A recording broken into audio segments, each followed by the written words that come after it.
Na verdade, o culto da família vai ser sábado, agora dia 30. E eu não conto com a presença de vocês, não. Eu intimo realmente para que vocês compareçam no sábado, dia 30, às 19 horas. Bem, como eu disse, nós temos aqui o culto da vitória e nós já viemos batendo na mesma tecla com o estudo, o caminho que Deus quer que nós andemos.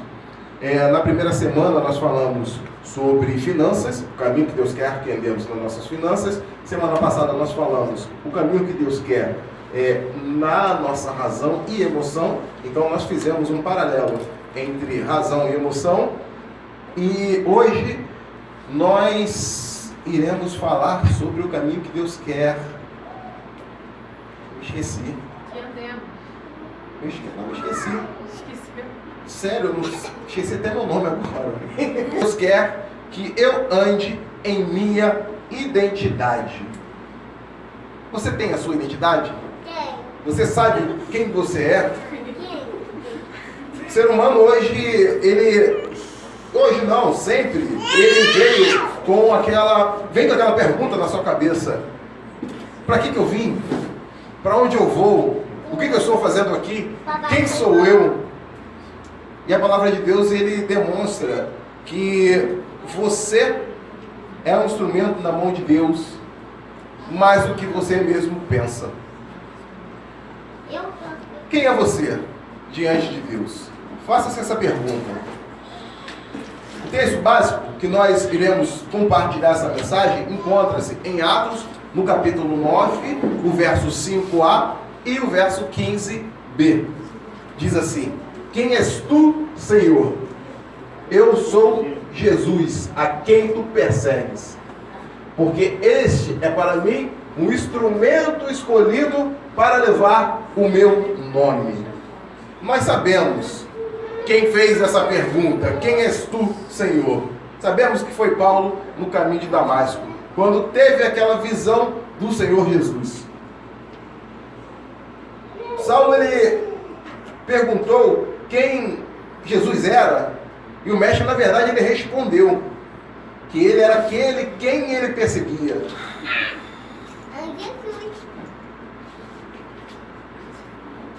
Saulo, para Deus, era um instrumento nas mãos de Deus para que ele pudesse, assim, levar a sua palavra. A partir daquele encontro de Damasco, a identidade espiritual de Paulo ficou em evidência. Porque quando ele encontrou com Jesus, seu próprio nome mudou. Ele já não mais se chamava Saulo, e sim Paulo. Quando alguém te pergunta, quem é você? Não quer saber apenas o seu nome, mas como você é, para te conhecer melhor. Saulo passou por uma definição de sua identidade espiritual, pois ele reconheceu que estava enganado quanto a quem era Jesus e também com relação a si mesmo. Também precisamos aprender quem somos para Deus. Também precisamos aprender quem somos, pois para Deus nós somos muito mais aquilo que nós pensamos ou acreditamos ser. Qual é a sua identidade espiritual? Eu trouxe esse estudo para a gente tentar refletir qual é a nossa identidade espiritual e como formá-la corretamente. Cada um tem a sua própria identidade, seu documento de identidade, aonde vem o nome do seu pai, o nome da sua mãe, o número de registro geral, a data de nascimento. Mas interiormente, será que você se conhece? Será que realmente você precisa dessa identidade espiritual? Será que Deus quer que você assuma essa identidade espiritual? O som tá legal no microfone? Eu tô achando... Não, tá legal não.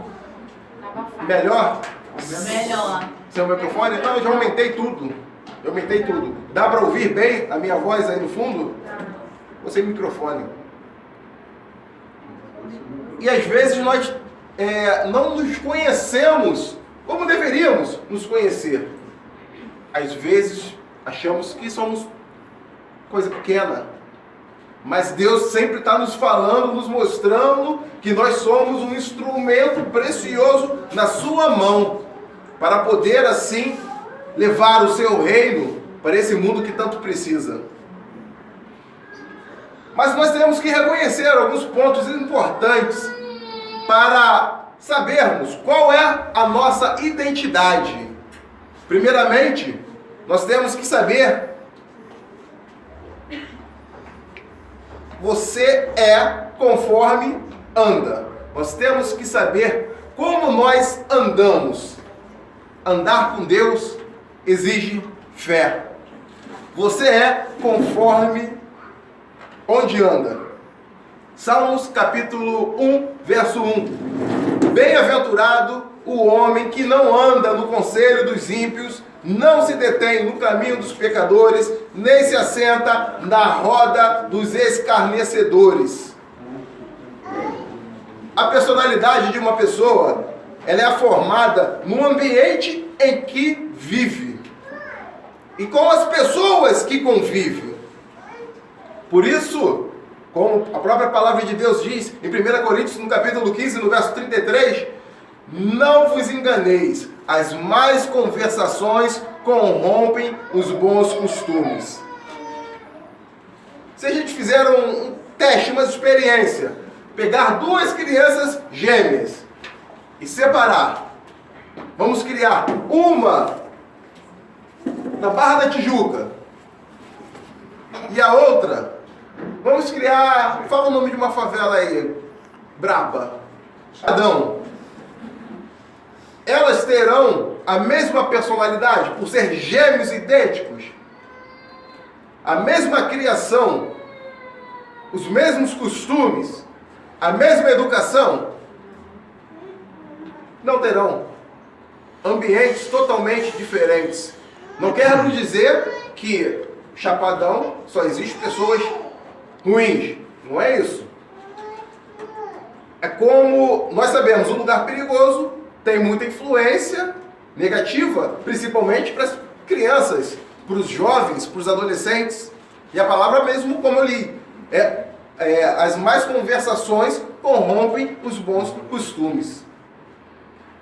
Outro exemplo, cada um aqui tem o seu emprego, cada um aqui estuda, vai para a escola, vai para a faculdade, e nós estamos aqui hoje reunidos para poder louvar e engrandecer o nome do Senhor. Mas no meu trabalho, eu chego no meu trabalho, eu trabalho com um grupo de pessoas que só falam palavrão. Se eu não me policiar, eu vou estar falando palavrão.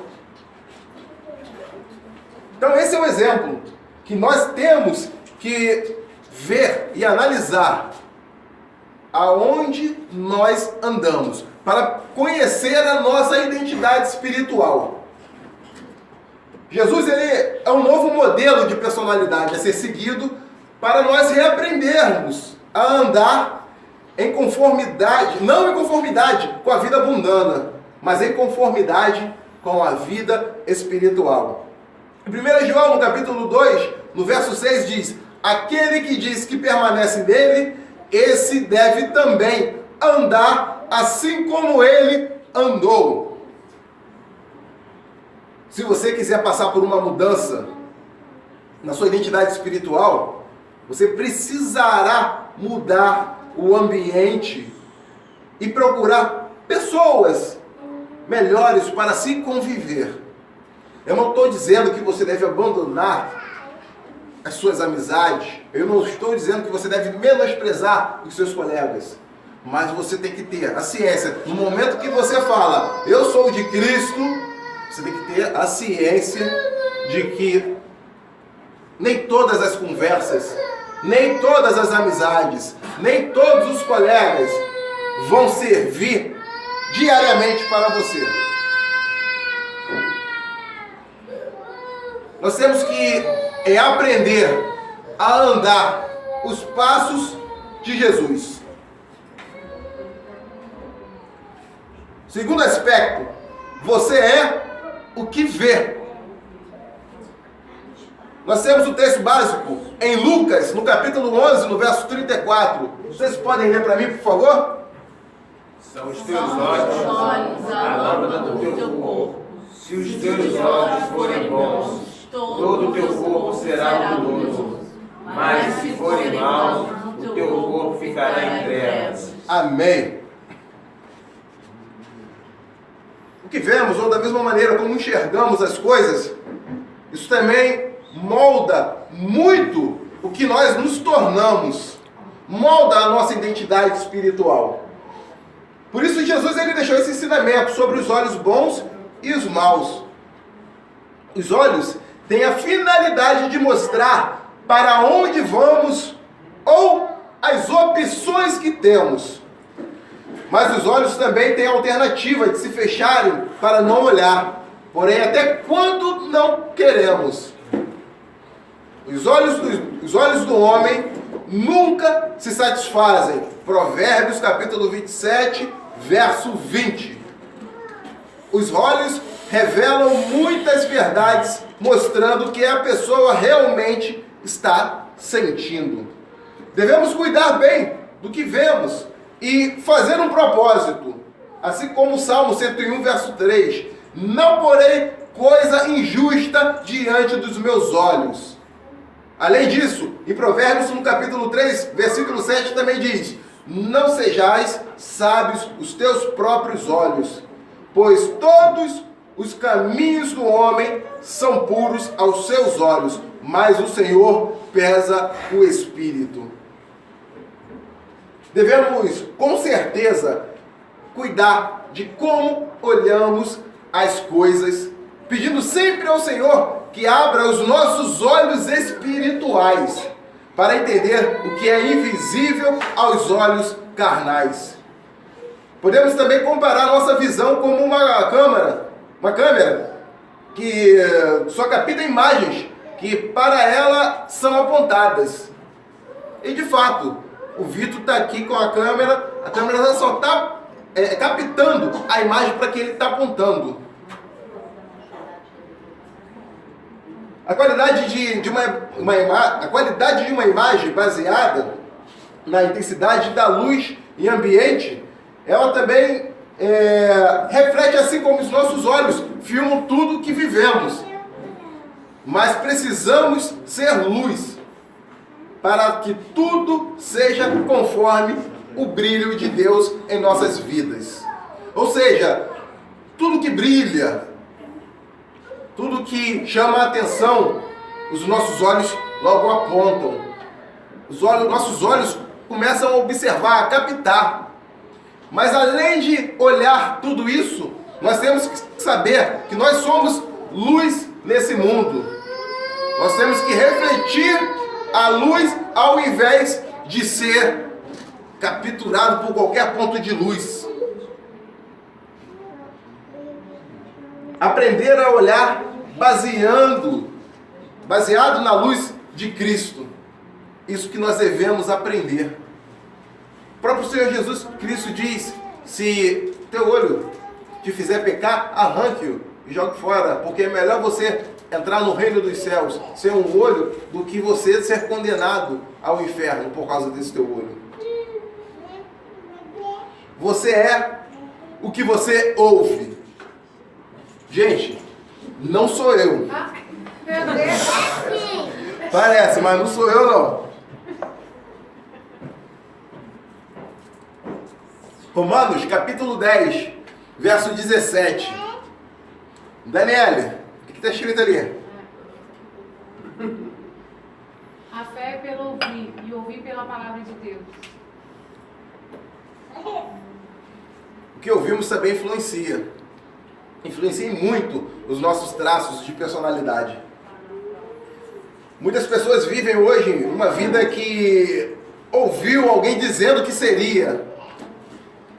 Muitas pessoas queriam viver vidas que já se foram no passado. Um exemplo. Eu ouvi dizer que no passado Deus agia assim e assado na igreja dele. Hoje em dia Deus já não age mais assim. E a pessoa acaba se esfriando, porque ouviu o que Deus fazia no passado e não estava atento a ouvir a voz de Deus para o que Ele vai fazer no presente. O incentivo que alguém pode levar, né, quando vai para muito longe, mas também tem as palavras depreciativas, também pode destruir vidas. Ou seja, às vezes você ouve daquela pessoa muito distante que você tem bastante tempo que você não vê, como estou com saudade de você, e aquilo renova cada vez mais o afeto entre aquelas duas pessoas, como também tem aquelas que chegam para você e falam: Wellington, sabia que a Daniele falou isso de você? E você ouviu e deu atenção ao que ouviu e criou no seu coração a ira contra a Daniele ou contra qualquer outra pessoa.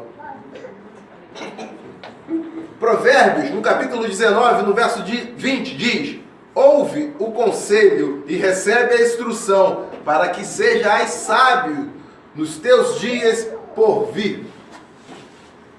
Um exemplo maior, Jesus ele nos ensinou que quem é de Deus ouve as palavras de Deus. Por isso, não me dais ouvidos, porque não sois de Deus. João capítulo 8, verso 47.